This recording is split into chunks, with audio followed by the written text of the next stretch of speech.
मैं मिश्रा आपके अपने एजुकेशनल चैनल पर आपका स्वागत करता हूं। दोस्त, हम बात करेंगे आपकी यूपी पीसीएस प्रारंभिक परीक्षा के हल प्रश्न पत्र में 2011 में जो भारतीय इतिहास एवं कला संस्कृत पर आधारित जो भी क्वेश्चन आया था तो उसको हम देखेंगे। पहला क्वेश्चन है भारतीय इतिहास एवं कला संस्कृत का। पहला है राजकुमार जो अपने पिता की मृत्यु के लिए उत्तरदायी था, तो आपका ऑप्शन हो जाएगा अजातशत्रु। अजातशत्रु जो था हर्यक वंश बिम्बिसार के बाद मगध के सिंहासन पर बैठा। अजातशत्रु ने अपने पिता बिम्बिसार की हत्या महात्मा बुद्ध के विरोधी देवव्रत के उकसाने पर की थी, इसलिए अजातशत्रु को पितृहंता भी या कुड़ी भी कहा जाता है। प्रसेनजीत कौशल का नरेश था तथा एक युद्ध में पराजित होकर अपने पुत्री वाजिलिया का विवाह अजातशत्रु से किया था। उदयन अथवा उदयन अजातशत्रु का पुत्र था। फिर आइए देखेंगे दूसरा क्वेश्चन देखेंगे। गौतम बुद्ध का महानिर्वाण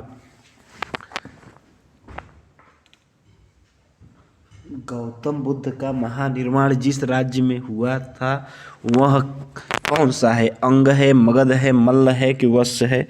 तो आप इसमें बताएंगे। इसमें आपका ऑप्शन सी हो जाएगा मल्ल। मल्ल में आपका देखेंगे गौतम बुद्ध का महानिर्वाण हुआ था। आइए हम व्याख्या को पढ़ते हैं। गौतम बुद्ध के बचपन का नाम सिद्धार्थ था। उनका जन्म लुम्बिनी में 563 ईसा पूर्व में हुआ था। पाली सिद्धांत के महापरिनिर्वाण सूत्र के अनुसार 483 ईसा पूर्व में 80 वर्ष की आयु में मल्ल गणराज्य के कुशीनगर में इनकी मृत्यु हो गई। बौद्ध धर्म में इस घटना को महापरिनिर्वाण कहा गया। बुद्ध ने सर्वाधिक उपदेश दिए थे वैशाली में, श्रावस्ती में, कौशाम्बी में कि राजगिरी में? तो आप बताएंगे बुद्ध ने सर्वाधिक उपदेश जो दिए थे श्रावस्ती में दिए थे, श्रावस्ती में। महात्मा बुद्ध को एशिया का ज्योतिपुंज भी कहा जाता है। महात्मा बुद्ध ने अपने पहला उपदेश सारनाथ में दिया, जिसे बौद्ध ग्रंथों के में धर्मचक्र प्रवर्तन कहा जाता है। बुद्ध ने अपने सर्वाधिक उपदेश कौशल देश की राजधानी श्रावस्ती में दिए। कौशल 6वीं शताब्दी ईसा पूर्व के 16 महाजनपदों में से एक था। रामायण कालीन कौशल राज्य की राजधानी अयोध्या थी। पहला गुप्त शासक जिसने सिक्का जारी किए थे कौन था? श्रीगुप्त था, चंद्रगुप्त प्रथम था, समुद्रगुप्त था या चंद्रगुप्त द्वितीय था? तो चौथे का क्या हो जाएगा? आप बताएंगे। ऑप्शन बी हो जाएगा चंद्रगुप्त प्रथम। चंद्रगुप्त प्रथम जो है पहला गुप्त शासक था जिसने सिक्का जारी किया था, चंद्रगुप्त प्रथम ने। आइए व्याख्या को पढ़ते हैं। गुप्त वंश के में चंद्रगुप्त प्रथम ऐसा शासक था जिसके शासनकाल में सबसे पहले सिक्कों का प्रचलन शुरू हुआ। इन सिक्कों के एक ओर चंद्रगुप्त का चित्र अंकित था और दूसरी ओर लिच्छवी राजकुमारी कुमार देवी का। इन सिक्कों में पृष्ठभाग में लिच्छवी या लिच्छवी का उत्कीर्ण है। फिर इसी क्रम में 5वां नंबर क्वेश्चन आप देखेंगे। 5वां इसके व्याख्या को देख लेते हैं। श्रीगुप्त गुप्त वंश का संस्थापक था। समुद्रगुप्त को भारत का नेपोलियन कहा गया। प्रयाग प्रशस्ति में समुद्रगुप्त को एक महान विजेता था। संपूर्ण पृथ्वी का विजय या धरणिबंद करने वाला बताया गया। दिल्ली में कुतुब मीनार के पास खड़े एक लौह स्तंभ महरौली का लौह स्तंभ पर खुदे हुए अभिलेख में चंद्र नामक राजा की कीर्ति का वर्णन किया गया, जिसकी पहचान चंद्रगुप्त द्वितीय से की जाती है। फिर इसी क्रम में आप देखेंगे महाभाष्य के लेखक पतंजलि समसामयिक थे। किसके समसामयिक थे? आप ध्यान देंगे तो 5वें का ऑप्शन सी हो जाएगा पुष्यमुत्सुंग के। महाभाष्य के लेखक पतंजलि समसामयिक थे। आइए व्याख्या को देखते हैं। व्याख्या क्या है? महाभाष्य की रचना इस ईसा पूर्व 2री शताब्दी की मानी जाती है। महाभाष्य के रचनाकार पतंजलि पुष्यमुत्सुंग के समकालीन थे। शुंग वंश के संस्थापक मौर्य साम्राज्य के पतन के पश्चात हुई थी। 6वां नंबर क्वेश्चन, निम्नलिखित कथनों पर विचार कीजिए तथा नीचे दिए गए कूटों से सही उत्तर चुनिएंगे। तो 6वें का क्या हो जाएगा? विक्रमी संवत 57 ईसा पूर्व में आरंभ हुआ, अन्य सभी कथन सही हैं। इसमें सही उत्तर चुनना है तो इसमें क्या हो जाएगा आप देखेंगे। इसका थोड़ा सा इसमें गलत दिया है। यहाँ पे 58 ईसा पूर्व आरंभ हुआ, ये गलत है, बस पहला दे देना चाहिए था यहाँ पर। तो विक्रमी संवत 57 ईसा पूर्व में आरंभ हुआ, अन्य सभी कथन सही हैं। आप ध्यान देंगे 57 ईसा पूर्व विक्रमी संवत नहीं शुरू हुआ, बाकी सब सही। क्या है गलत? इसका शक संवत शुरुआत सन 1800 में आरंभ हुआ, ये भी सही है। चलिए क्वेश्चन की स्किप करते हैं। 7वां नंबर क्वेश्चन, निम्नलिखित सूफी संतों में से कौन सा एक सर्वप्रथम अजमेर में बस गए थे? शेख मोइनुद्दीन चिश्ती। शेख कौन? 7वें का क्या हो जाएगा? तो इसमें ऑप्शन ए ही सही हो जाएगा। शेख मोइनुद्दीन चिश्ती जो है निम्नलिखित सूफी संतों में से कौन एक सर्वप्रथम अजमेर में बस गए थे? शेख मोइनुद्दीन चिश्ती। फिर इसी क्रम में व्याख्या देखेंगे। शेख मोइनुद्दीन चिश्ती मोहम्मद गौरी के साथ 1192 ईस्वी में भारत आए। इन्होंने चिश्तिया परंपरा की नींव रखी और अजमेर का अपना केंद्र खानकाह बनाया। अतः सर्वप्रथम अजमेर में बसने वाले प्रथम सूफी संत शेख मुइनुद्दीन चिश्ती हैं। फिर 8वां नंबर क्वेश्चन, दिल्ली के किस सुल्तान ने ब्राह्मणों पर भी जजिया लगाया था? तो 8वें का ऑप्शन बी फिरोज तुगलक ने। दिल्ली के किस सुल्तान ने ब्राह्मणों पर भी जजिया लगाया था? फिरोज तुगलक ने। दिल्ली सल्तनत ने तुगलक वंश के शासक फिरोज शाह तुगलक के शासक काल 1351 से 1328 ईस्वी ने ब्राह्मणों पर जजिया कर लगाया था। जजिया एक इस्लामिक राष्ट्र था। राष्ट्र द्वारा इसके गैर मुस्लिम नागरिकों को जो कुछ मानदंडों को पूरा करते हैं पर लगाया जाता था। गयासुद्दीन बलबन 1266 से 1286 ईस्वी तक दिल्ली के सल्तनत पर शासन किया। वह एक इल्बुरी तुर्क था। बलबन ने राजत्व का सिद्धांत दिया था। जौन खान मोहम्मद बिन तुगलक की उपाधि धारण कर 1325 ईस्वी में दिल्ली सल्तनत की गद्दी पर बैठा। उसने दिल्ली में राजधानी परिवर्तन कर देवगिरी या दौलताबाद को राजधानी बनाया। 9वां नंबर क्वेश्चन, निम्नलिखित युगों में से कौन सुम्मिलित नहीं है? तो आप बताएंगे 9वें का ऑप्शन ए हो जाएगा अजमेर का कुतुब अल इस्लाम जो नहीं है। बाकी जौनपुर का अटाला मस्जिद, मालवा का जहाज महल और गुलबर्गा का जामा मस्जिद संबंधित है। आइए व्याख्या देखें। कुब्बत अल इस्लाम मस्जिद दिल्ली में कुतुब मीनार के पास स्थित है। इसका निर्माण गुलाम वंश के संस्थापक कुतुबउद्दीन ऐबक ने करवाया था। अटाला मस्जिद जौनपुर उत्तर प्रदेश में स्थित है, जिसे 1408 ईस्वी में सरकी राजवंश के इब्राहिम साहब ने बनवाया था। जहाज महल के मध्य प्रदेश के मालवा क्षेत्र में स्थित है। जामा मस्जिद का निर्माण मोहम्मद शाह प्रथम ने गुलबर्गा में कराया था। फिर इसी क्रम में 10वां नंबर क्वेश्चन क्या हो जाएगा? 13वीं और 14वीं सदी ईस्वी में भारतीय किसान खेती नहीं करते थे। तो गेहूं की, जौ की, चावल की, मक्का की। तो 10वां का क्या हो जाएगा? मक्का की खेती 13वीं और 14वीं सदी में भारत किसान नहीं करते थे मक्का की खेती। फिर इसी क्रम में व्याख्या को देखेंगे। भारतीय किसान ने मक्का की खेती का आरंभ 17वीं शताब्दी के मध्य में किया, जबकि गेहूं, जौ, चावल खेती 13वीं और 14वीं शताब्दी में भी करते थे। भारतीय उपमहाद्वीप में चावल और गेहूं के साथ से तो लगभग 6000 ईसा पूर्व में ही मिलने लगते हैं। फिर इसी क्रम में व्याख्या को देखेंगे और 11 नंबर क्वेश्चन देखेंगे। निम्नलिखित में से किसने आगरा की स्थापना की थी? तो 11 का ऑप्शन सी हो जाएगा सिकंदर लोदी ने आगरा की स्थापना की थी। किसने की थी? सिकंदर लोदी ने। फिर इसी क्रम में व्याख्या देखेंगे। आगरा शहर की स्थापना सिकंदर लोदी ने सन 1504 ईस्वी में की थी। आगरा शहर मुगल साम्राज्य की राजधानी 1526 से 1648 ईस्वी तक रहा। इस शहर की 3 इमारत ताजमहल, आगरा किला, फतेहपुर सीकरी यूनेस्को विश्व धरोहर स्थल की सूची में शामिल हैं। इसी क्रम में 11 नंबर के बाद आप देखेंगे 12 नंबर क्वेश्चन क्या है? 1665 में शिवाजी ने किस मुगल सेनानायक के साथ प्रसिद्ध पुरंदर की संधि हस्ताक्षर की थी? तो आप बताएंगे जय सिंह। 1665 ईस्वी में शिवाजी ने मुगल सेनानायक मिर्जा राजा जय सिंह के साथ प्रसिद्ध पुरंदर की संधि का हस्ताक्षर किया। मिर्जा राजा जय सिंह औरंगजेब के दरबार में मनसबदार सेनापति थे। भारतीय राष्ट्रीय आंदोलन का क्या हो जाएगा? आप देखेंगे 13 नंबर क्वेश्चन, निम्नलिखित शासकों में किसने विदेशों में आधुनिक रीत पर दूतावासों की स्थापना की? टीपू सुल्तान ने। व्याख्या को देख लेंगे। आइए व्याख्या को देखते हैं। टीपू सुल्तान अपने पिता हैदर अली के बाद 1782 ईस्वी में मैसूर की गद्दी पर बैठा। टीपू सुल्तान का पूरा नाम सुल्तान फतेह अली साहब था। टीपू को मैसूर का शेर के रूप में जाना जाता है। टीपू ने वाणिज्य और अन्य संबंधों को मजबूत करने के लिए विदेशों में आधुनिक रीत एवं दूतावासों की स्थापना की। आप देखेंगे ननजगुड़ के ही ननजुदेश्वर मंदिर की टीपू पर एक शिवलिंग भेंट किया। 1799 में 48 वर्ष की उम्र से श्रीरंगपट्टम में टीपू की अंग्रेजों ने हत्या कर दी। 14 नंबर क्वेश्चन, निम्नलिखित में से किसने मित्र मेला संघ शुरू किया था? तो ऑप्शन बी सही हो जाएगा। विनायक दामोदर सावरकर जो है मित्र मेला संघ की शुरुआत किए थे। तो व्याख्या को देख सकते हैं। मित्र मेला संघ BD सावरकर ने 1899 में स्थापित किया। BD सावरकर का पूरा नाम विनायक दामोदर दास सावरकर है। मित्र मेला संघ का नाम 1904 में अभिनव भारत में परिवर्तित कर दिया। श्यामजी कृष्ण वर्मा 1905 में लंदन में भारत का स्वशासन समाज इंडियन होम रूल सोसाइटी की स्थापना की थी। इस संस्था को इंडिया हाउस का नाम भी जाना जाता है। लाला हरदयाल ने 1 नवंबर 1913 को सैन फ्रांसिस्को में गदर पार्टी की स्थापना की थी। सोहन सिंह भाकना गदर पार्टी के एक प्रमुख सदस्य थे। आप ध्यान देंगे। 15 नंबर क्वेश्चन, निम्नलिखित में से कौन एक सम्मिलित है? तो 15 का नंबर का क्या हो जाएगा? आप बताएंगे 15 में कौन सम्मिलित है? तो इसमें बताएंगे ऑप्शन सी सही हो जाएगा। फ्रैंक मोरेस जो है जवाहरलाल नेहरू की बायोग्राफी से संबंधित है। फ्रैंक मोरेस जवाहरलाल नेहरू बायोग्राफी से संबंधित है। व्याख्या को देख लेंगे। व्याख्या, फ्रैंक मोरेस ने जवाहरलाल नेहरू ए बायोग्राफी नामक पुस्तक लिखी। इसके अतिरिक्त अन्य कोई भी विकल्प सम्मिलित नहीं है।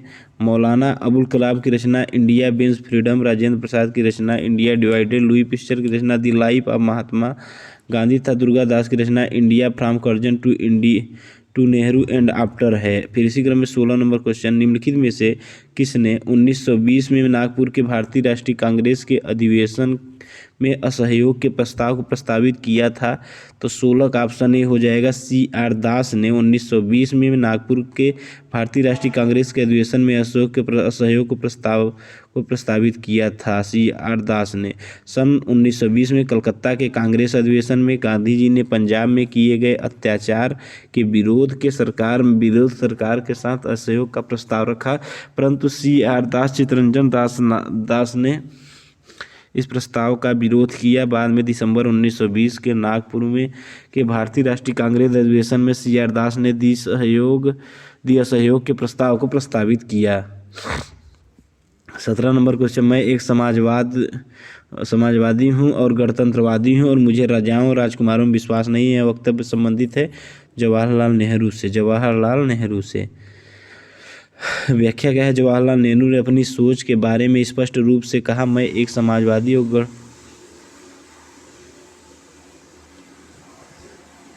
गणतंत्रवादी हूँ तथा मैं राजाओं और राजकुमारों में या आधुनिक राजा बनाने वाली फैक्ट्रियों में विश्वास नहीं रखता हूँ, जिसमें पुराना राजाओं से भी अधिक लोगों के भविष्य और जीवन पर शासन करने का अधिकार हो। फिर इसी क्रम में 18 नंबर क्वेश्चन देखेंगे, निम्नलिखित कालानुक्रम व्यवस्थित कीजिए एवं नीचे दिए गए कूट से सही उत्तर को चुनना है। तो आप क्वेश्चन देखते रहिए, हम आगे हैं।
तो 18 नंबर क्वेश्चन आप देख लिए होंगे। तो क्वेश्चन का 18 का क्या हो जाएगा आंसर दोस्त, आप देखेंगे 18 का आंसर सी हो जाएगा, 1 3 4 2। इसको क्रम से लगाना था। तो आप देखेंगे सबसे पहले हो गया अगस्त प्रस्ताव, सबसे पहले क्या हो गया अगस्त प्रस्ताव, फिर क्रिप्स मिशन की योजना, और उसके बाद बेबल की योजना और मंत्रिमंडल मिशन की योजना 4। आप ध्यान देंगे 1 3 4 2। आइए व्याख्या को देखते हैं। 8 अगस्त सन 1920 ईस्वी को भारत के वायसराय लॉर्ड लिनलिथगो ने शिमला से एक वक्तव्य जारी किया, जिसे अगस्त प्रस्ताव कहा गया। यह प्रस्ताव कांग्रेस द्वारा ब्रिटेन से भारत की स्वतंत्रता लक्ष्यों को लेकर पूछे गए सवाल को जवाब में लाया गया था। 15 मार्च 1946 को प्रधानमंत्री एटली ने यह घोषणा की कि भारतीयों को स्वतंत्र होने के अधिकार हैं। इसके लिए उन्होंने कैबिनेट मंत्रियों को एक 3 सदस्यीय समिति, जिसमें स्टैफोर्ड क्रिप्स, पैथिक लॉरेंस और AB अलेक्जेंडर का गठन किया गया था, जिसे कैबिनेट मिशन कहा गया। 24 मार्च 1946 को कैबिनेट मिशन दिल्ली पहुंचा। आइए हम व्याख्या को देख लिए होंगे। अब आइए नेक्स्ट हम 19 नंबर क्वेश्चन, नहीं अभी और है थोड़ा सा। क्रिप्स मिशन 23 मार्च 1942 को भारत का सक्रिय सहयोग पाने के लिए युद्धकालीन मंत्रिमंडल के सदस्य स्टैफोर्ड क्रिप्स की अध्यक्षता में ब्रिटेन द्वारा भेजा गया। बेबल योजना 14 जून 1945 को प्रस्तुत की गई थी।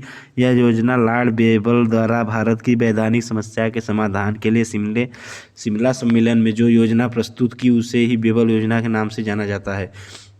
19 नंबर क्वेश्चन, निम्नलिखित में से किसने स्वदेशी आंदोलन का नेतृत्व दिल्ली में किया था? तो आप सैयद हैदर रजा ने, आप देखेंगे इसका ऑप्शन डी सही हो जाएगा। सैयद हैदर रजा ने स्वदेशी आंदोलन का नेतृत्व दिल्ली में सैयद हैदर रजा ने किया था। इस आंदोलन को महात्मा गांधी ने स्वराज की आत्मा भी कहा था। इस आंदोलन का लक्ष्य ब्रिटेन में बने वस्तुओं का बहिष्कार करना तथा भारत में बनी वस्तुओं का अधिकाधिक प्रयोग करके ब्रिटेन को आर्थिक हानि पहुंचाना था। वर्ष 1905 में बंग भंग विरोधी जन जागरण से स्वदेशी आंदोलन का बहुत बल मिला। यह आंदोलन 1911 तक चला। स्वदेशी आंदोलन के दौरान लोकमान्य तिलक ने विशेषकर बम्बई और पुणे, चिदम्बरम पिल्ले ने मद्रास प्रेसिडेंसी में नेतृत्व किया था। आप ध्यान देंगे। 20 नंबर क्वेश्चन, निम्नलिखित नेताओं में से किसने भारत छोड़ो आंदोलन के दौरान जेल से फरार होकर भूमिगत गतिविधियों को संगठित किया था? तो 20 का ऑप्शन डी जयप्रकाश नारायण ने जेल से फरार होकर भूमिगत गतिविधियों को संगठित किया था। जयप्रकाश नारायण ने। व्याख्या को देखेंगे। भारत छोड़ो आंदोलन 1942 ईस्वी में दौरान जयप्रकाश नारायण ने हजारीबाग जेल, वर्तमान में झारखंड राज्य में स्थित, से फरार होकर भूमिगत गतिविधियों को संगठित किया था। भूमिगत गतिविधियों से अच्युत पटवर्धन, अरोड़ा, आसफ अली, राम मनोहर लोहिया, सुचिता कृपलानी, बीजू पटनायक आदि जैसे नेताओं ने भी भारत छोड़ो आंदोलन की बागडोर संभाल ली। फिर इसी क्रम में आप देखेंगे 21 नंबर क्वेश्चन, 1857 की क्रांति के निम्नलिखित नेताओं में से किसका वास्तविक नाम रामचंद्र पांडुरंग था? तो 21 का ऑप्शन सी हो जाएगा तात्या टोपे का। 1857 की क्रांति नेताओं में किसका वास्तविक नाम रामचंद्र पांडुरंग था? तात्या टोपे का। फिर व्याख्या देख लेंगे आप। तात्या टोपे के नाम से प्रसिद्ध रामचंद्र पांडुरंग ने 1857 की क्रांति में अहम भूमिका निभाई। इन्होंने पेशवा नाना साहब धोधू पंत को असहयोग किया। टोपे अपनी छापामार रणनीति के लिए जाने जाते थे। तात्या टोपे को 18 अप्रैल 1859 को शिवपुरी में फांसी दी गई। कुंवर सिंह, नाना साहब और मंगल पांडे 1857 क्रांति के प्रमुख क्रांतिकारी नेतृत्वकर्ता थे। 22 नंबर क्वेश्चन, भारतीय राष्ट्रीय कांग्रेस का एकमात्र अधिवेशन जिसे महात्मा गांधी द्वारा संबोधित किया गया था, संपन्न हुआ था? 22 का बी हो जाएगा, बेलगांव में। आप ध्यान देंगे। व्याख्या देखेंगे। भारतीय राष्ट्रीय कांग्रेस का बेलगांव, वर्तमान नाम बेलगांव गांवी का अधिवेशन एकमात्र अधिवेशन था जिसे महात्मा गांधी द्वारा संबोधित किया गया था। यह अधिवेशन कांग्रेस का 39वां अधिवेशन था जो 27 दिसंबर 1924 को हुआ था। इस अध्यक्षीय भाषण में उन्होंने असहयोग आंदोलन को स्थगित करने के पक्ष में कहा था कि हिंसा की कीमत पर स्वतंत्रता की रोटी कमाने की आकांक्षा नहीं करनी चाहिए। 1916 में लोकमान्य तिलक ने बेलगांव में ही होम रूल लीग की आंदोलन की शुरुआत की थी। आप ध्यान दी। 23 नंबर क्वेश्चन, निम्नलिखित में से किसने सभी 3 गोलमेज सम्मेलनों में भाग लिया था? तो 23 का क्या हो जाएगा? ऑप्शन बी हो जाएगा, बी.आर. अम्बेडकर। बी.आर. अम्बेडकर जो है तीनों गोलमेज सम्मेलनों में भाग लिया था। प्रथम गोलमेज सम्मेलन 12 नवंबर 1930 से 19 जनवरी 1931 तक चला। द्वितीय गोलमेज सम्मेलन 7 सितंबर 1931 से 1 दिसंबर 1931 तक चला। तृतीय गोलमेज सम्मेलन 17 नवंबर 1932 से 24 दिसंबर 1932 चला। तीनों गोलमेज सम्मेलनों में बी.आर. अम्बेडकर ने भाग लिया था। महात्मा गांधी ने द्वितीय गोलमेज सम्मेलन में भाग लिया था। तीनों गोलमेज सम्मेलनों का आयोजन लंदन में लेबर सरकार द्वारा किया गया था। 24 नंबर क्वेश्चन, निम्नलिखित में से किसने बंगाल के विभाजन के 1905 के विरोध में हुए आंदोलन का नेतृत्व किया था? तो 24 का ऑप्शन ए हो जाएगा, सुरेंद्र नाथ बनर्जी ने। व्याख्या को देखेंगे। लॉर्ड कर्जन द्वारा 19 जुलाई 1905 को बंगाल विभाजन, आप देखेंगे लॉर्ड कर्जन द्वारा 19 जुलाई 1905 को बंगाल विभाजन की घोषणा की गई। 16 अक्टूबर 1905 को पूर्ण रूप से लागू हो गया और लेकिन सुरेंद्र नाथ बनर्जी ने बंगाल के विभाजन का घोर विरोध किया। और विरोध में हुए प्रारंभिक आंदोलन का नेतृत्व भी किया। 1911 में बंगाल का विभाजन रद्द कर दिया गया था। सुरेंद्र नाथ बनर्जी को 1905 का बंगाल का निर्माता और बंगाल का बिना ताज का बादशाह भी कहा गया था, सुरेंद्र नाथ बनर्जी को। फिर इसी क्रम में आप देखेंगे 25 नंबर क्वेश्चन, दक्षिण भारत से वापस लौटने के पश्चात गांधी जी ने अपना प्रथम सफल सत्याग्रह शुरू किया था। तो ऑप्शन ए, चंपारण में प्रथम सफल सत्याग्रह शुरुआत किए थे कौन? गांधी जी ने। व्याख्या को देखेंगे, गांधी जी सन 1915 में दक्षिण अफ्रीका से भारत वापस लौट आए। उन्होंने तत्पश्चात 1917 में बिहार के चंपारण जिले में 3 कठिया पद्धति के विरुद्ध सत्याग्रह आरंभ किया, जिसे चंपारण सत्याग्रह कहा गया। यह भारत में गांधी जी के नेतृत्व में किया गया पहला सफल सत्याग्रह था। महात्मा गांधी ने से चंपारण से आने का आग्रह राजकुमार शुक्ल ने किया था। फिर इसी क्रम में आप देखेंगे 26 नंबर क्वेश्चन, निम्नलिखित में से वह कौन था जो काकोरी षड्यंत्र में फांसी की सजा से बच गया था? चंद्रशेखर आजाद जो है काकोरी षड्यंत्र में फांसी की सजा से बच गए थे। काकोरी कांड 9 अगस्त 1925 को गठित हुआ। हिंदुस्तान रिपब्लिकन एसोसिएशन के सदस्य चंद्रशेखर आजाद व अशफाकउल्लाह खां, राम प्रसाद बिस्मिल, रोशन सिंह, राजेंद्र लहड़ी आदि ने मिलकर 8 down Saharanpur Lucknow passenger train से रेल विभाग का खजाना लूटा। फलस्वरूप अशफाकउल्लाह खां, राम प्रसाद बिस्मिल, रोशन सिंह और राजेंद्र लोहड़ी फांसी दे दी गए। चंद्रशेखर आजाद फरार हो गए। इसी क्रम में भारत एवं विश्व के भूगोल पर आधारित क्वेश्चन देखते हैं। 27 नंबर क्वेश्चन क्या हो जाएगा? अम्ल वर्षा निम्नलिखित देशों में कौन क्षतिग्रस्त होते हैं? तो सी हो जाएगा, फ्रांस और नॉर्वे जो है क्षतिग्रस्त होते हैं किससे? अम्ल वर्षा से। व्याख्या देखेंगे, नहीं सॉरी 1 और 3, कनाडा और नॉर्वे जो है अम्ल वर्षा से प्रभावित होते हैं या क्षतिग्रस्त होते हैं। व्याख्या को देख लेंगे, आइए देखते हैं। वायुमंडल में सल्फर डाइऑक्साइड और नाइट्रोजन ऑक्साइड की जल के साथ क्रिया होने पर नाइट्रिक अम्ल और गंधक का तेजाब बन जाता है। यही अम्ल वर्षा के रूप में पृथ्वी पर गिरता है। अम्लीय वर्षा से प्रभावित देश कनाडा और नॉर्वे है। अम्ल वर्षा के लिए प्राकृतिक तथा मानव निर्मित कारक जिम्मेदार है, जिसमें कारखानों से निकलने वाली गैसों तथा इलेक्ट्रिकल पावर जनरेशन के लिए कोयले का उपयोग प्रमुख रूप से अम्ल वर्षा के लिए जिम्मेदार मानव निर्मित कारक है। फिर इसी क्रम में 28 नंबर क्वेश्चन, कूलगार्डी ऑस्ट्रेलिया के जिस प्रांत में स्थित है वह है, 28 का क्या हो जाएगा? 28 का ऑप्शन डी हो जाएगा, वेस्टर्न ऑस्ट्रेलिया जो है कूलगार्डी ऑस्ट्रेलिया के जिस प्रांत में स्थित है। 28 नंबर हो गया वेस्टर्न ऑस्ट्रेलिया। व्याख्या को देखेंगे, कूलगार्डी विश्व प्रसिद्ध सोने की खान है जो पश्चिमी ऑस्ट्रेलिया प्रांत में स्थित है। कालगुरली भी ऑस्ट्रेलिया की एक प्रमुख सोने की खान है। ध्यातव्य है कि ऑस्ट्रेलिया पूर्णतः दक्षिणी गोलार्ध में स्थित विश्व का सबसे छोटा महाद्वीप है। मकर वृत्त ऑस्ट्रेलिया के मध्य से होकर गुजरती है। सूची 29 नंबर क्वेश्चन, सूची 1 को सूची 2 से सम्मिलित करना है। 29 नंबर का सूची 1 से सूची 2 में सम्मिलित करना है, तो 29 का ऑप्शन डी सही हो जाएगा। मतलब आप देखेंगे, ऐसे देखेंगे, ईरी किससे संबंधित है? डेट्रॉयट से संबंधित है। और मिशिगन किससे संबंधित है? मिशिगन गैरी से संबंधित है। और ओंटारियो किससे संबंधित है? हैमिल्टन से संबंधित है। और सुपीरियर किससे संबंधित है? डुलूथ से संबंधित है। आप ध्यान देंगे, ईरी किससे संबंधित है? डेट्रॉयट से संबंधित है। मिशिगन किससे संबंधित है? गैरी से संबंधित है। ओंटारियो किससे संबंधित है? हैमिल्टन से संबंधित है। और सुपीरियर किससे संबंधित है? डुलूथ से संबंधित है, डुलूथ से। फिर इसी क्रम में आप देख लिए होंगे 29 की व्याख्या को देख लें, eerie, Detroit, Michigan, Gary, Ontario, Hamilton, superior, Duluth संबंधित है। 30 नंबर क्वेश्चन क्या है? विश्व का 1/3 से अधिक कच्चा इस्पात का उत्पादन प्राप्त होता है। तो 30 का ऑप्शन ए, चीन में जो है विश्व का 1/3 से अधिक कच्चा इस्पात का उत्पादन प्राप्त होता है। ठीक है, व्याख्या देखेंगे, विश्व स्टील एसोसिएशन के अनुसार 2011 में चीन में कच्चे इस्पात का उत्पादन 702 मिलियन टन था। विश्व स्टील एसोसिएशन के अनुसार कच्चे इस्पात के उत्पादन में चीन की हिस्सेदारी वर्ष 2019 में विश्व में सर्वोच्च स्थान पर रही। भारत वर्ष 2019 द्वितीय स्थान पर रहा। फिर इसी क्रम में 31 नंबर क्वेश्चन, सूची 1 को सूची 2 से सम्मिलित करना है। तो आप देखेंगे 31 नंबर का सूची 1 से सूची 2 को सम्मिलित करना है। हैमिल्टन संबंधित है कनाडा से। हैमिल्टन किससे संबंधित है? कनाडा से। बर्मिंघम संबंधित है यूनाइटेड किंगडम से। एसन संबंधित है जर्मनी से। और अनासन संबंधित है चीन से। अनासन संबंधित है चीन से। ठीक है, हैमिल्टन संबंधित है कनाडा से। बर्मिंघम संबंधित है यूनाइटेड किंगडम से। एसन संबंधित है जर्मनी से। अनासन संबंधित है चीन से। फिर इसी क्रम में 31 का आप देख लिए होंगे। Hamilton Canada, Birmingham United Kingdom, Essen Germany, अनासन संबंधित है चीन से। दूध के अग्रणी उत्पादक सही अवरोही क्रम में सबसे डेढ़ मतलब दूध कहाँ पे पहले प्राप्त होता है? अवरोही क्रम में आपको बताना है। तो 32 नंबर का ऑप्शन बी भारत, फिर संयुक्त राज्य अमेरिका, फिर चीन, फिर रूस। भारत, संयुक्त राज्य अमेरिका, चीन, फिर रूस।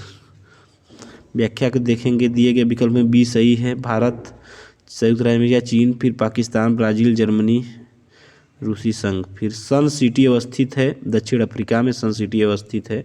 सन सिटी संबंधित है दक्षिण अफ्रीका में। व्याख्या, सन सिटी एक लग्जरी रिसॉर्ट और कसिनो है जो दक्षिण अफ्रीका के उत्तर पश्चिम प्रांत में अवस्थित है। आप देखेंगे मसालों का बागान कहा जाने वाला राज्य है।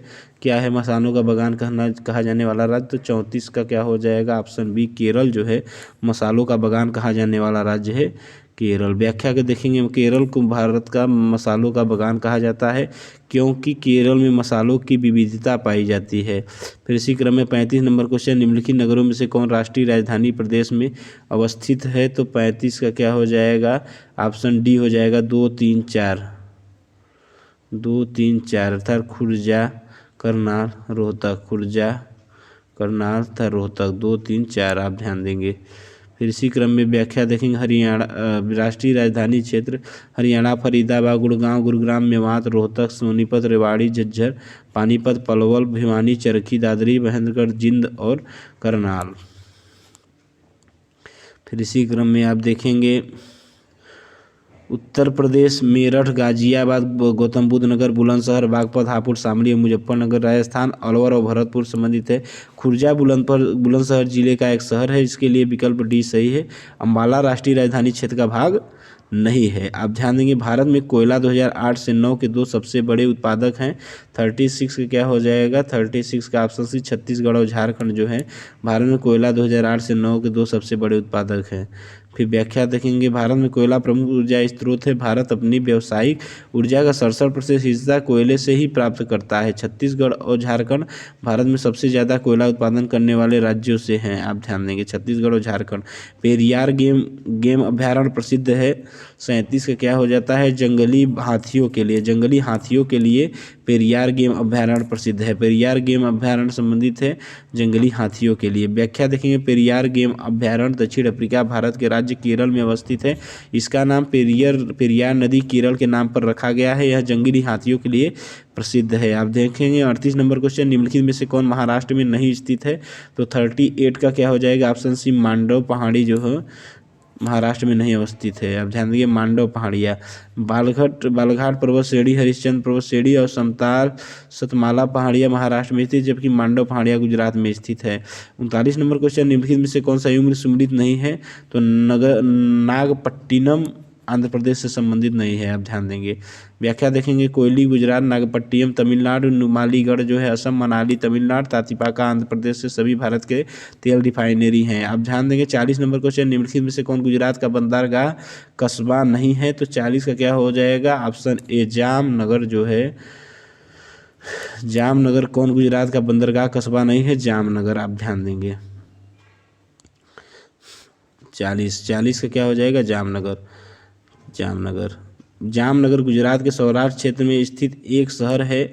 भारत की सबसे बड़ी निजी कंपनी रिलायंस इंडस्ट्री ने जामनगर जिले के मोती खावड़ी गांव के पास दुनिया का सबसे बड़ा तेल शोधन और पेट्रोकेमिकल कॉम्प्लेक्स स्थापित किया है। जामनगर को छोड़कर से सभी गुजरात के बंदरगाह कस्बे हैं। आप ध्यान देंगे। सामान्य विज्ञान प्रौद्योगिकी 41 नंबर क्वेश्चन क्या हो जाएगा? 41 का ऑप्शन सी जिंक फास्फाइड जो है चूहे का विष है। जिंक फास्फाइड जो है चूहे का विष है। आप ध्यान देंगे।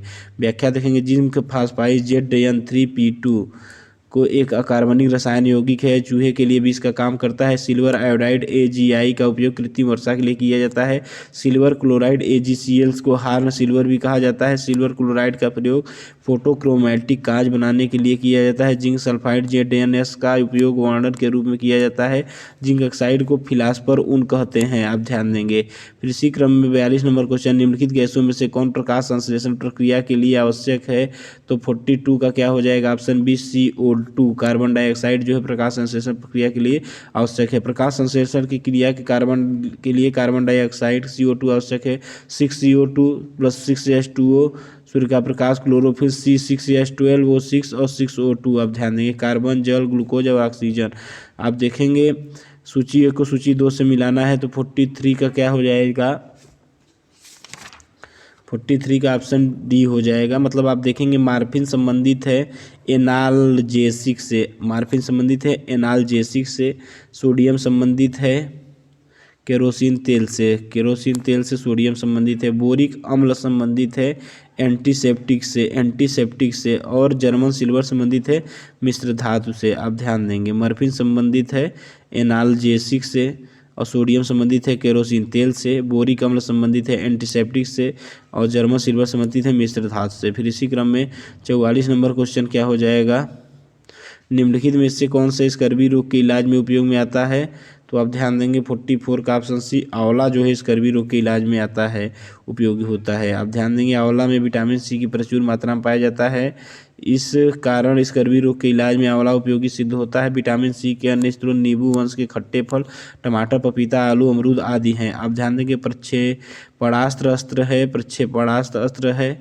45 का ऑप्शन सी, एक हवा से हवा में प्रक्षेपणास्त्र, एक हवा से हवा में प्रक्षेपणास्त्र। आप ध्यान देंगे प्रक्षेपणास्त्र अस्त्र है, एक हवा से हवा प्रक्षेपणास्त्र।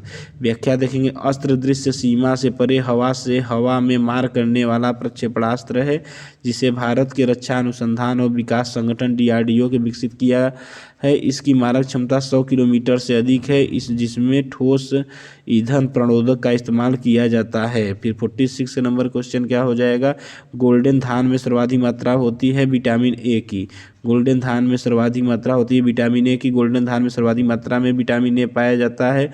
इसका रंग हल्दी जैसा है। यह ऑरेंजा सेटिवा चावल की एक किस्म है, जिसे बीटा कैरोटीन के जैव संश्लेषण के लिए जेनेटिक इंजीनियरिंग द्वारा बनाया जाता है। बीटा कैरोटीन एक ऐसा तत्व है जो शरीर में विटामिन ए में परिवर्तित हो जाता है। फिर इसी क्रम में 47 नंबर क्वेश्चन, मनुष्य के अंगों में से कौन सा एक हानिकारक विकिरण से सर्वाधिक सुप्रभाव्य है? आप ध्यान देंगे 47 का क्या हो जाएगा? ऑप्शन ए, आँख जो है मनुष्य के अंगों में से हानिकारक विकिरणों से सर्वाधिक सुप्रभाव्य है, आँख। आप ध्यान देख लेंगे। व्याख्या देखें, मनुष्य की आँख हानिकारक विकिरणों से सर्वाधिक सुप्रभाव्य है। 48 नंबर क्वेश्चन का क्या हो जाएगा? अंटार्कटिका के तीसरे भारतीय शोध केंद्र की आधारशिला जिस नाम पर रखी गई वहाँ कौन सी है? तो 48 का ऑप्शन बी हो जाएगा। भारतीय जो है अंटार्कटिका में तीसरे भारतीय शोध केंद्र की आधारशिला रखी, जिसका नाम रखी गई है। व्याख्या देखेंगे 48 का क्या हो जाएगा? अंटार्कटिका तीसरे भारतीय शोध केंद्र का आधारशिला का नाम भारतीय है। इसके पहले दक्षिण गंगोत्री और मैत्री अनुसंधान केंद्र स्थापित किए जा चुके हैं। भारतीय पूर्वी अंटार्कटिका का लासमन हिल्स के क्षेत्र में स्ट्रानेस का बोक्रेम प्रायद्वीप के मध्य पथरीली भूमि पर स्थित है, जो प्राकृतिक रूप से ग्रेनाइट पहाड़ी है। वर्तमान में मैत्री और भारतीय केंद्र स्थायी रूप से कार्य कर रहे हैं, जबकि दक्षिण गंगोत्री को सप्लाई बस के रूप में प्रयुक्त किया जा रहा है। भारत का प्रथम आर्कटिक अभियान हिमाद्री था। 49 नंबर क्वेश्चन, निम्नलिखित में से कौन सा क्रम सही नहीं है? तो आप ध्यान देंगे 49 का डी, जे पार्किंसन पेंसिल संबंधी नहीं है क्योंकि अलेक्जेंडर हैं। बाकी जेम्स वाट वास्प इंजन संबंधित है HG बेल टेलीफोन से और JL बेल टेलीविजन संबंधित है, बट ए डी वाला ऑप्शन गलत है। फिर इसी क्रम में व्याख्या देखेंगे, जे पार्किंसन के नाम पर पार्किंसंस रोग का नामकरण किया गया था। इस रोग के कारण मस्तिष्क में तंत्रिका कोशिकाएं प्रभावित होती हैं। पेनिसिलिन की खोज स्कॉटलैंड के जैव वैज्ञानिक औषधि निर्माता अलेक्जेंडर फ्लेमिंग ने 1928 ईस्वी में की थी। 50 नंबर क्वेश्चन, किस व्यक्ति को पूरा प्रतिबिंब देखने के लिए एक संतरण की न्यूनतम ऊंचाई होती है? तो 50 का ऑप्शन बी, व्यक्ति की ऊंचाई की आधी, व्यक्ति की ऊंचाई की आधी। आप ध्यान देंगे समतल दर्पण में किसी व्यक्ति की पूर्ण प्रतिबिंब देखने के लिए समतल दर्पण की न्यूनतम ऊंचाई व्यक्ति की ऊंचाई की आधी होनी चाहिए। समतल दर्पण में प्रतिबिंब सदैव आभासी सीधा होता है। 51 नंबर क्वेश्चन, वायु में भरी गुब्बारे हीलियम में हाइड्रोजन की अपेक्षा वरीयता दी जाती है क्योंकि यह क्या होता है? 51 का ऑप्शन डी हो जाएगा, वायु के साथ विस्फोटक मिश्रण नहीं बनाता है। आप ध्यान देंगे अपेक्षा की सस्ता होता है, गलत हो गया। अपेक्षा की कम घना होता है, गलत। अपेक्षा अधिक उठने की शक्ति रखता है, गलत। वायु के साथ विस्फोटक विसरण नहीं बनाता है। आप ध्यान देंगे वायु भरे गुब्बारे में हीलियम का हाइड्रोजन की अपेक्षा वरीयता दी जाती है। हाइड्रोजन की तुलना में हीलियम का उत्थापक क्षमता कम है, इसलिए हाइड्रोजन के ज्वलनशील होने और इसके वायु के साथ विस्फोटक मिश्रण बनाने के कारण हीलियम की वरीयता दी जाती है। आप ध्यान देंगे। फिर इसी क्रम में आप देखेंगे नेक्स्ट क्वेश्चन, 52 निम्नलिखित में से किसका निर्माण हमारे शरीर में नहीं होता है? विटामिन ए का। आप ध्यान देखें, व्याख्या देखेंगे, मानव शरीर द्वारा विटामिन के और विटामिन डी का संश्लेषण किया जा सकता है, अन्य सभी विटामिन ए बी सी ई का संश्लेषण नहीं किया जा सकता है। इसी विभिन्न विटामिन युक्त भोजन से प्राप्त करने अथवा विटामिन ए का निर्माण हमारे शरीर में नहीं होता है। विटामिन बी और विटामिन सी जल में घुलनशील हैं, जबकि विटामिन ए डी ई के वसा में घुलनशील है। फिर इसी क्रम में 53 नंबर क्वेश्चन क्या हो जाएगा? निम्नलिखित में से कौन सा सूचना प्रौद्योगिकी की शब्दावली का भाग है? उपयुक्त सभी। प्रोटोकॉल, लॉगिन और आर्ची उपयुक्त सभी जो हैं सूचना प्रौद्योगिकी की शब्दावली का भाग है। व्याख्या देखेंगे, डिजिटल संचार में जब सूचना का आदान प्रदान होता है तो उसके लिए कुछ नियम होते हैं जिनके समूह का प्रोटोकॉल कहा जाता है। आर्ची एक प्रारंभिक खोज कार्यक्रम है। आर्ची को 1990 में मैकगिल विश्वविद्यालय में छात्रों की एक टीम द्वारा बनाया गया था। लॉग इन कंप्यूटर सुरक्षा के संदर्भ में एक ऐसी प्रक्रिया है जिसके द्वारा कोई व्यक्ति स्वयं को पहचान कराकर किसी कंप्यूटर के प्रयोग का अधिकार प्राप्त कर सकता है। उपयुक्त सभी सूचना प्रौद्योगिकी की शब्दावली का भाग है। www के आविष्कारक हैं, आप देखेंगे टी बर्नस ली जो हैं www के आविष्कारक हैं, टिम बर्नस ली। वर्ल्ड वाइड वेब के टिम बर्नस ली द्वारा 1989 में यूरोपीय आपकी अनुसंधान संगठन जो कि जेनेवा स्विट्जरलैंड में है के काम करते वक्त बनाया गया था, 1992 में जारी किया गया था। आप ध्यान देंगे। इसी क्रम में 55 नंबर क्वेश्चन कथन और कारण है। आप ध्यान देंगे 55 नंबर क्वेश्चन क्या है? 55 का कथन और कारण है, ए और आर दोनों सही है, आर एक सही व्याख्या करता है। यदि कोई व्यक्ति हरी सब्जियां खाना बंद कर दे तो उसे रतौती हो जाती है, उसे विटामिन ए की कमी हो जाती है। ए और आर दोनों सही है, आर एक सही व्याख्या करता है। आप ध्यान देंगे। हरी सब्जियों में विटामिन ए का प्रचुर मात्रा में होता है। यदि कोई हरी सब्जी खाना बंद कर दे तो उसे विटामिन ए की कमी के कारण रतौती की जाएगी, इसलिए ए और आर दोनों सही है, आर ए की सही व्याख्या है। आप ध्यान देंगे। 56 नंबर क्वेश्चन क्या है? एनोस्मिया कहते हैं विटामिन बी मतलब घ्राण संवेदन की कमी को एनोस्मिया कहते हैं। एनोस्मिया किसे कहते हैं? घ्राण संवेदन की कमी को। घ्राण संवेदन की कमी को जब आप अपनी नाक द्वारा कुछ भी सूंघ पाने में असमर्थ होते हैं तो यह सूंघने की शक्ति में कमी ही चिकित्सीय भाषा में एनोस्मिया कहलाती है। घ्राण का अर्थ सूंघने की शक्ति होता है। आप ध्यान देंगे। इसी क्रम में आँख में रेटिना के परंपरागत कैमरा के निम्नलिखित में से किस भाग की तुलना की जा सकती है? 57 का क्या हो जाएगा? ऑप्शन ए फिल्म जो होता है आँख में रेटिना के परंपरागत कैमरा में निम्नलिखित में से भाग में तुलना की जा सकती है, फिल्म हो जाएगी। 57 का क्या हो जाएगा? रेटिना मानव नेत्र के पीछे की तरफ होती है जो छवि बनाने के लिए आसपास के वातावरण में परिवर्ती प्रकाश की इकट्ठा करती है और यही कार्य कैमरों में फिल्म या सेंसर द्वारा किया जाता है। रेटिना के परंपरागत कैमरा फिल्म से तुलना की जा सकती है। आप ध्यान देंगे। एड्स होता है विषाणु से। एड्स किससे होता है? विषाणु से। एड्स उपार्जित प्रतिरक्षी अपूर्णता असहलक्षणता मानवीय प्रतिरक्षी अपूर्णता विषाणु HIV संक्रमण से होता है, जिसमें मनुष्य अपनी प्राकृतिक रोग प्रतिरक्षण क्षमता खो देता है। HIV शरीर की प्रतिरक्षा की कोशिकाओं को संक्रमित कर देता है। यद्यपि एड्स एक लाइलाज बीमारी है, फिर भी एंटी रेट्रोवायरल थेरेपी को समय से शुरू करने पर संक्रमण को कम किया जा सकता है। अब ध्यान देंगे। एड्स के लक्षणों की जांच विशेष रक्त जांच के आधार पर की जा सकती है। HIV की पुष्टि हेतु एलिसा टेस्ट करवाया जाता है। वर्ष 1992 में भारत सरकार ने राष्ट्रीय एड्स नियंत्रण कार्यक्रम की शुरुआत की थी। फिर इसी क्रम में 59 नंबर क्वेश्चन, मच्छर के नियंत्रण हेतु प्रयोग होने वाली कीट भक्षी मछली है गैम्बूसिया जो है मच्छरों के नियंत्रण हेतु प्रयोग की जाने वाली कीट भक्षी मछली है। आप देखेंगे मच्छरों के नियंत्रण हेतु प्रयोग होने वाली कीटभक्षी मछली गैम्बूसिया वंश की है, जो इस वंश में 40 से अधिक प्रजातियां शामिल है। इस वंश को अक्सर टॉप मिननोज भी कहा जाता है। विशेष रूप से इस वंश को 2 प्रजातियां ही मच्छरों का नियंत्रण करने के लिए जानी जाती है, गैम्बूसिया एम्फिन्स पश्चिमी मच्छरदानी, गैम्बूसिया होलब्रूंकी। आप ध्यान देंगे। फिर इसी क्रम में 60 नंबर क्वेश्चन क्या हो जाएगा, निम्नलिखित में से कौन भारत के गुर्दे का समान कार्य नहीं है। रक्त में शर्करा की मात्रा का नियंत्रण जो है भारत में गुर्दे का समान कार्य नहीं है, रक्त में शर्करा की मात्रा का नियंत्रण। फिर इसी क्रम में आप देखेंगे वृक्क या गुर्दे का जोड़ा एक मानव अंग है जिनका प्रधान कार्य मूत्र उत्सर्जन या रक्त शोधन करता है। गुर्दे रक्त में जल की मात्रा का नियंत्रण, यूरिया को छानकर बाहर करना, हार्मोन को स्त्रवण करना आदि कार्य करते हैं। परंतु रक्त में शर्करा की मात्रा का नियंत्रण मधुसूदनी इंसुलिन द्वारा किया जाता है। रासायनिक संरचना की दृष्टि से यह एक पेप्टाइड हार्मोन है जिसकी रचना 59 अमीनो अम्ल से होती है। आप ध्यान देंगे। 61 नंबर क्वेश्चन, किस शारीरिक प्रक्रम में थ्राम्बिन का संबंध है रक्त जमाव से। आप ध्यान देंगे। शारीरिक प्रक्रम थ्राम्बिन का संबंध रक्त जमाव से है। थ्राम्बिन एक एंजाइम है जो रक्त जमाव मार्ग से फैक्टर 11 और 11A और 7 और 7A 5N5A फाइब्रिनोजन और 9,9A के बदलने का कार्य करता है। इंडियन गैस एक मिश्रण है, ब्यूटेन और प्रोपेन को होगा। हाँ, ब्यूटेन एवं प्रोपेन का इंडियन गैस मिश्रण है। व्याख्या देखेंगे।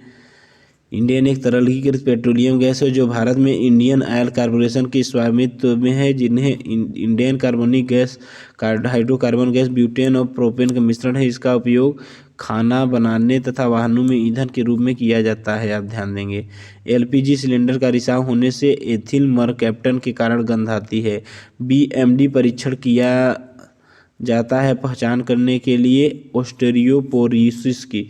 बीएमडी परीक्षण किया जाता है पहचान करने के लिए ऑस्टियोपोरोसिस की। बीएमडी परीक्षण ऑस्टियोपोरोसिस या अस्थि सुशीरता की पहचान करने के लिए किया जाता है। ऑस्टियोपोरोसिस हड्डी का एक रोग है जिससे अस्थि खनिज घनत्व बीएमडी कम हो जाता है, अस्थि संरचना विघटित हो जाती है तथा फ्रैक्चर का खतरा बढ़ जाता है। आप ध्यान देंगे। एमनियोसेंटोसिस एक तरीका है जो बताता है 64 का क्या हो जाएगा, ए भ्रूण लिंग को। एमनियोसेंटोसिस एक तरीका है जो बताता है भ्रूण के लिंग को। आप देखेंगे। व्याख्या देखेंगे। 64 का क्या हो जाएगा, 64 एमनियोसेंटोसिस एवं डायग्नोसिस टेस्ट है। इसका प्रयोग अनुवांशिक स्वास्थ्य स्थितियों जैसे Down syndrome, thalassaemia, haemophilia, cystic fibrosis और स्पाइना बिपिडा आदि का पता लगाने में किया जाता है। इस जांच में भ्रूण लिंग का पता भी चलता है, परंतु PCPNDT एक्ट 1954 तहत एक दंडनीय अपराध है। आप ध्यान देंगे। 65 नाभिकीय रिएक्टर में निम्नलिखित में से किस मंदक के रूप में प्रयोग किया जाता है। ग्रेफाइट का मंदक के रूप में प्रयोग किया जाता है। नाभिकीय रिएक्टर एक ऐसी डिवाइस है जिसमें नाभिकीय श्रृंखला अभिक्रिया को नियंत्रित किया जाता है। पहला न्यूक्लियर रिएक्टर वैज्ञानिक एनरोक फर्मी के नेतृत्व में शिकागो विश्वविद्यालय में शिकागो पाइल फर्स्ट के नाम से बनाया गया। भारत का पहला न्यूक्लियर रिएक्टर अप्सरा है।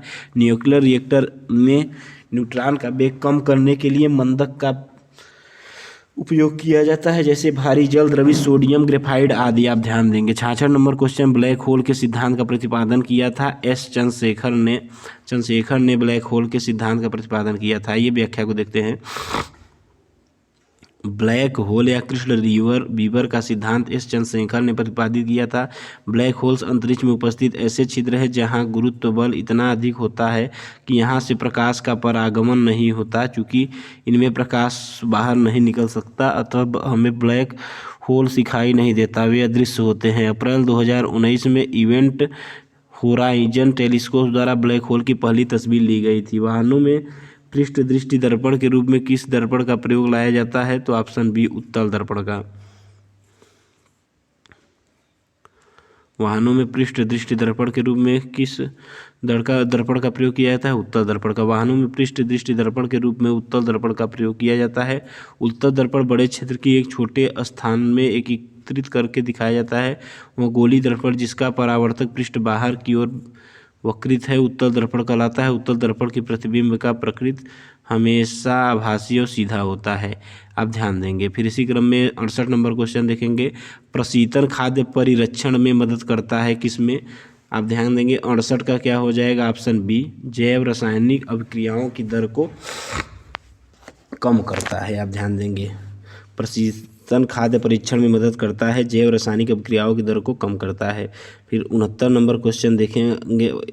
विद्युत बल का तंतु बना होता है टंगस्टन का। व्याख्या देख लेते हैं।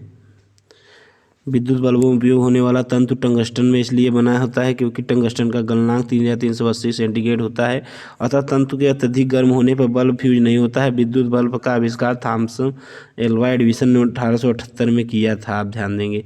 भारतीय संविधान एवं राज्य व्यवस्था संबंधित क्वेश्चन देखेंगे। 70 निम्नलिखित में से किस राज्य में संस्कृत भाषा को राज्य की द्वितीय राजभाषा का दर्जा प्रदान किया गया था? तो 70 का ऑप्शन डी हो जाएगा। उत्तराखंड ने संस्कृत भाषा को राज्य की द्वितीय राजभाषा का दर्जा प्रदान किया था, उत्तराखंड ने। व्याख्या देखेंगे। उत्तराखंड ने संस्कृत भाषा को राज्य की द्वितीय राजभाषा का दर्जा प्रदान दिया था। संस्कृत द्वितीय राजभाषा बनाने का प्रस्ताव राज्य विधानसभा संविधान अनुच्छेद 345 तहत पारित किया गया, आप ध्यान देंगे। फिर 71 क्या है? भारतीय संविधान के निम्नलिखित किस अनुच्छेद के अंतर्गत विधानसभा का विधान परिषद का सृजन करने का प्रस्ताव करने की इजाज़त मिलती है? तो 71 का ऑप्शन बी 169, आप ध्यान देंगे। 169 भारतीय संविधान के अनुच्छेद 169 के तहत विधानसभा के विधान परिषद का सृजन प्रस्ताव करने की इजाज़त मिलती है यदि उस राज्य की विधानसभा ने इस आशय का संकल्प विधानसभा की कुल सदस्य संख्या के बहुमत द्वारा तथा उपस्थित और मत देने वाले सदस्यों की संख्या से कम से कम 2/3 बहुमत द्वारा पारित कर दिया गया हो, आप ध्यान देंगे। फिर इसी क्रम में 72 नंबर क्वेश्चन, निम्नलिखित में से किस संसद को संबोधित करने का अधिकार प्राप्त है? निम्नलिखित से संसद के संबोधित करने का अधिकार प्राप्त है? 72 का क्या हो जाएगा? ऑप्शन ए हो जाएगा, भारत का महान न्यायवादी को, भारत के महान न्यायवादी को, आप ध्यान देंगे। 72 हो गया। फिर इसी क्रम में 73 की व्याख्या को देख लेते हैं। अनुच्छेद 76 के अंतर्गत राष्ट्रपति उच्चतम न्यायालय का न्यायाधीश बनने की योग्यता रखने वाले व्यक्ति को भारत का महान्यायवादी नियुक्त करता है। महान्यायवादी भारत का प्रथम विधि अधिकारी होता है। यह न तो संसद का सदस्य होता है, न ही मंत्रिमंडल का सदस्य होता है, परंतु वह किसी भी सदन में बोल सकता है, लेकिन उसे मत देने का अधिकार नहीं है। 73 नंबर क्वेश्चन क्या हो जाएगा? 73 का नवयुवकों द्वारा 18 वर्ष की आयु पर मताधिकार का पहली बार प्रयोग किया गया आम चुनाव में? तो आप बताएंगे ऑप्शन सी 1989 में नवयुवकों द्वारा 18 वर्ष की आयु पर मताधिकार का पहली बार प्रयोग किया गया, 1989 में। भारतीय संविधान में 61वां संविधान संशोधन अधिनियम 1988 के तहत अनुच्छेद 326 का संशोधन करके मताधिकार की आयु 21 वर्ष से घटाकर 18 वर्ष कर दी गई। इस आयु वर्ग में मताधिकारी का प्रयोग पहली बार नवंबर 1989 में संपन्न 9वीं लोकसभा के आम चुनाव में किया गया। 74 नंबर क्वेश्चन, भारत की संसद के संबंध में निम्नलिखित में से कौन सा कथन सही नहीं है हो सकता है? तो इसमें आप बताएंगे मंत्रिमंडल के सदस्य निम्न सदन तक सीमित है।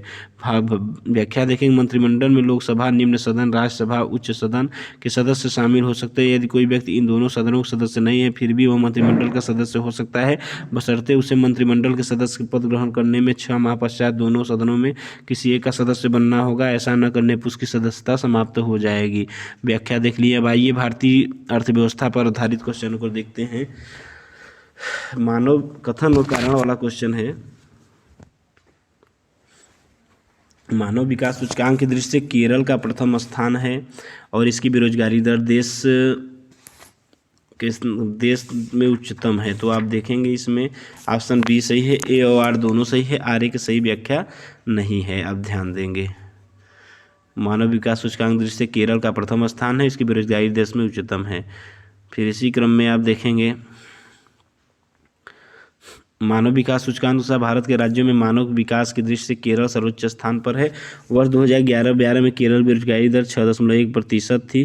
केरल सबसे ज़्यादा बेरोजगारी दर वाला राज्य है। कथन और कारण दोनों सही है, परंतु कारण कथन का सही व्याख्या नहीं है। 76 नंबर क्वेश्चन, निम्नलिखित आधारों पर निम्नलिखित में से कौन एक अन्य भिन्न है? तो आप बताएंगे कंपनी का ऋण पत्र जो है स्वामित्व के आधार पर निम्नलिखित में से अन्य से भिन्न है। कंपनी का ऋण पत्र। व्याख्या देखेंगे। स्वामित्व के आधार पर कंपनी का ऋण पत्र अन्य से भिन्न इसलिए क्योंकि समय के अनुसार इसका स्वामित्व बदल जाता है, लेकिन जीवन बीमा पॉलिसी, बैंक की सावधि जमा, किसान विकास पत्र का स्वामित्व नहीं बदलता है। भारतीय राजमार्ग प्राधिकरण के वित्त का प्रमुख स्रोत है उपकर। उपकर जो है भारतीय राजमार्ग प्राधिकरण के वित्त का प्रमुख स्रोत है उपकर। भारतीय राजमार्ग प्राधिकरण के वित्त का प्रमुख स्रोत प्रत्येक वर्ष विभिन्न करों, आयकर, सीमा शुल्क, उत्पाद शुल्क पर लगने वाला उपकर है। उपकर किसी उद्देश्य विशेष की पूर्ति के लिए कर के साथ कर आधार पर लगने वाला कर है। उपकर जिस विशेष उद्देश्य से लगाया जाता है इससे मिलने वाला राशि उस उद्देश्य विशेष पर ही खर्च की जाती है। फिर 78 नंबर क्वेश्चन क्या है? कौन सा संगठन विदेश व्यापार का संवर्धन करता है? तो ECGC MMTC, STC उपरोक्त सभी जो है विदेश व्यापार का संवर्धन करता है, आप ध्यान देंगे। फिर खास पत्र L/C दिया जाता है 79 का क्या हो जाएगा, ऑप्शन बी। एक आयकर्ता द्वारा साख पत्र L/C दिया जाता है। फिर आयात की प्रक्रिया का आरंभ होता है तो ऑप्शन 80 का क्या हो जाएगा, ऑप्शन ए। इंडेंट से आयात की प्रक्रिया का आरंभ होता है। अब देखेंगे भारतीय रिजर्व बैंक द्वारा आयात हेतु विदेश विनिमय की स्वीकृति उपरांत आयात इंडेंट माध्यम से निर्यातिक आपूर्ति हेतु ऑर्डर देता है। 81 नंबर क्वेश्चन, निम्नलिखित में से कौन से माल के आयात हेतु विदेशी विनिमय की स्वीकृति देता है, तो आप देखेंगे 81 का ऑप्शन सी भारतीय रिजर्व बैंक हो जाएगा। भारतीय रिजर्व बैंक माल के आयात हेतु विदेशी विनिमय की स्वीकृति देता है, परंतु इसके लिए आयातक द्वारा सर्वप्रथम भारतीय रिजर्व बैंक विनिमय विभाग के समक्ष आवेदन करना अनिवार्य है। आप ध्यान देंगे 82 नंबर क्वेश्चन, निम्न क्षेत्र के साझा कोषों क्या भारत की अनुमति निजी क्षेत्र के साझा कोषों को भारत में अनुमति मिली, तो 82 का क्या हो जाएगा, ऑप्शन बी 1993। सन 1993 में निजी क्षेत्र के साझा कोषों को भारत में अनुमति मिली था। जुलाई 1993 में पंजीकृत होने वाले कोठारी पायनियर पहला निजी क्षेत्र का साझा कोष था, आप ध्यान देंगे। 83 नंबर क्वेश्चन, संघ सरकार ने 2011 से 2012 के बजट में किसान के लिए बैंक ऋण के समयानुसार भुगतान प्रभावी ब्याज दर है तो 4% है, आप ध्यान देंगे 4% है। अब व्याख्या को देखेंगे, संघ सरकार के 2011-12 के बजट में किसानों के लिए बैंक ऋण समयानुसार भुगतान सब्सिडी का प्रभावी ब्याज दर 4% है। 84 नंबर क्वेश्चन, मोडवेट संबंधित है मूल्यवर्धित कर वैट से, आप ध्यान देंगे मोडवेट संबंधित है मूल्यवर्धित कर वैट से। मोडवेट मूल्यवर्धित कर से संबंधित है। मूल्यवर्धित कर एक अप्रत्यक्ष कर है जो उत्पादन से लेकर बिक्री के प्रत्येक चरण में होने वाला मूल्य संवर्धन कर चुकाया जाता है। केंद्र सरकार 1986 में दीर्घकालीन राजकोषीय नीति के तहत चरण संबद्ध तरीके से मूल्यवर्धित कर वैट अपनाने के निश्चय किया। पहले चरण में सिर्फ लेखा परीक्षण कराने वाला कंपनियां पर ही वैट लागू किया गया, इसे मेटवेट कहा गया, आप ध्यान देंगे। फिर देखेंगे निम्नलिखित में कौन सा भारत की सबसे बड़ी सॉफ्टवेयर कंपनी है, तो ऑप्शन बी हो जाएगा TCS है। फोर्स की ग्लोबल 2000 की वर्ष 2010 की सूची के अनुसार भारत की सबसे बड़े सॉफ्टवेयर कंपनी TCS है। टाटा कंसल्टेंसी सर्विस, इस सूची में TCS 741वें, इंफोसिस 870वें और विप्रो 826वें और HCL टेक 1746वें स्थान पर है, आप ध्यान देंगे। भारत में चीन का सबसे बड़ा उत्पादक कौन है, चीनी का सबसे बड़ा उत्पादक कौन है, 86 का ऑप्शन डी उत्तर प्रदेश जो है भारत में चीनी का सबसे बड़ा उत्पादक है। व्याख्या को देखेंगे, विश्व में होने वाली 80% चीनी का उत्पादन गन्ने से किया जाता है। क्षेत्रफल दृष्टि से भारत का चौथा सबसे बड़ा राज्य उत्तर प्रदेश है। लगभग 21 लाख हेक्टेयर खेत में गन्ने की खेती होती है, इसलिए उत्तर प्रदेश भारत में चीन का सबसे बड़ा उत्पादक है। विश्व में चीनी का उत्पादन में भारत का द्वितीय स्थान और प्रथम स्थान पर ब्राजील है, आप ध्यान देंगे। निम्नलिखित में से कौन फसलें जायद में मुख्यतः सिंचित क्षेत्रों में उगाई जाती हैं, मूंग और उड़द जो है फसलें सिंचित क्षेत्रों में उगाई जाती हैं, मूंग और उड़द, आप ध्यान देंगे। व्याख्या को देखेंगे, सिंचाई सुविधा संपन्न क्षेत्रों में जायद फसलों मूंग और उड़द की फसलें उगाई जाती है। जायद की फसलों को समांतर रबी एवं खरीफ के मध्यवर्ती काल में उगाया जाता है। जायद फसलों में मार्च को बुआई कर जून तक काट लिया जाता है। जायद की फसलों में खीरा, ककड़ी, तरबूज, खरबूज, करेला आदि प्रमुख हैं, आप ध्यान देंगे। 87 के बाद 88 नंबर क्वेश्चन क्या होगा, जनसंख्या और नगरीकरण से है। अब इस पर इतना क्वेश्चन आता नहीं है, लेकिन देखिए इसमें भी है जो है वो हम दिखाएंगे। निम्नलिखित में से कौन सा पश्चिम एशिया का सर्वाधिक नगरीकृत देश है, तो आप बताएंगे कुवैत। कुवैत फारस की खाड़ी के समीप स्थित पश्चिम एशिया का सर्वाधिक नगरीकृत देश है। कुवैत की राजभाषा अरबी था, यहाँ की मुद्रा कुवैती दिनार कहा जाता है। सऊदी अरब, इजराइल, कतर भी पश्चिम एशिया के राष्ट्र हैं, आप ध्यान देंगे। 89 नंबर क्वेश्चन, निम्नलिखित में से कौन से कथन भारतीय जनगणना 2011 के अनुसार अंतिम आंकड़ों के अनुसार सत्य है। यह उत्तर के चयन के लिए नीचे दिए कूट में उपयोग किया गया, तो 1, 3, 4 लक्षद्वीप में सबसे कम जनसंख्या पाई जाती है। अरुणाचल प्रदेश में सबसे कम जनसंख्या घनत्व पाया जाता है। दादर और नगर हवेली में जनसंख्या सर्वाधिक 10 की वृद्धि पाई गई है, आप ध्यान देंगे। 1, 3 तथा 4 अंतिम आंकड़ों के अनुसार विकल्प डी सत्य है। वर्ष 2011 की जनगणना के अंतिम आंकड़ों के अनुसार लक्षद्वीप 64,473 की जनसंख्या के साथ सबसे कम आबादी वाला केंद्र शासित प्रदेश है।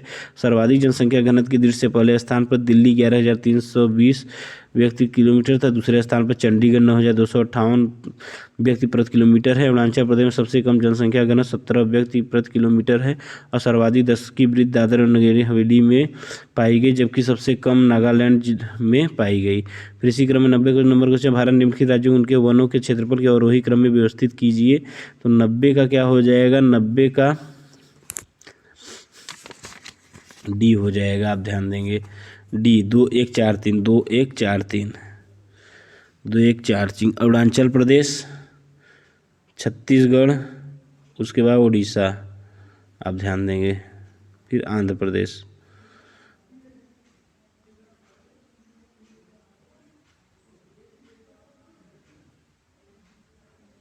भारत वन स्थिति रिपोर्ट 2009 के अनुसार दिए गए राज्यों में वनों का क्षेत्रफल क्रमशः अरुणाचल प्रदेश में 67,353 वर्ग किलोमीटर, छत्तीसगढ़ 53,870 वर्ग किलोमीटर, उड़ीसा में 48,855 वर्ग किलोमीटर, आंध्र प्रदेश में 45,102 वर्ग किलोमीटर है। ISFR 2019 के अनुसार सर्वाधिक वन क्षेत्रफल वाला राज्य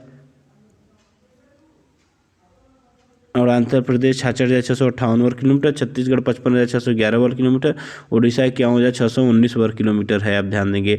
भारत में अधिसघन वनों का सर्वाधिक क्षेत्र जिस राज्य में पाया जाता है वह है अरुणाचल प्रदेश।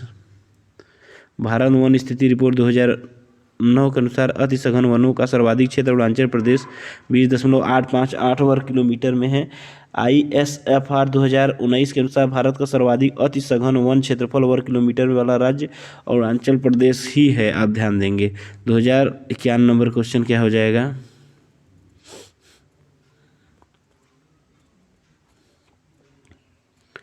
इक्यानवे नंबर क्वेश्चन देखेंगे आप।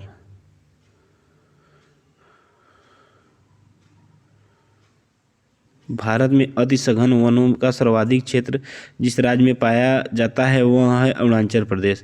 भारत में वन स्थिति रिपोर्ट 2009 के अनुसार अतिसघन वनों का सर्वाधिक क्षेत्र अरुणाचल प्रदेश है। ISFR 2019 के अनुसार भारत का सर्वाधिक अतिसघन वन क्षेत्रफल वाला राज्य अरुणाचल प्रदेश ही है। ठीक है दोस्त, अभी नेक्स्ट वीडियो में हम 90 क्वेश्चन की बात का करेंगे। चलते हैं, नमस्कार, धन्यवाद।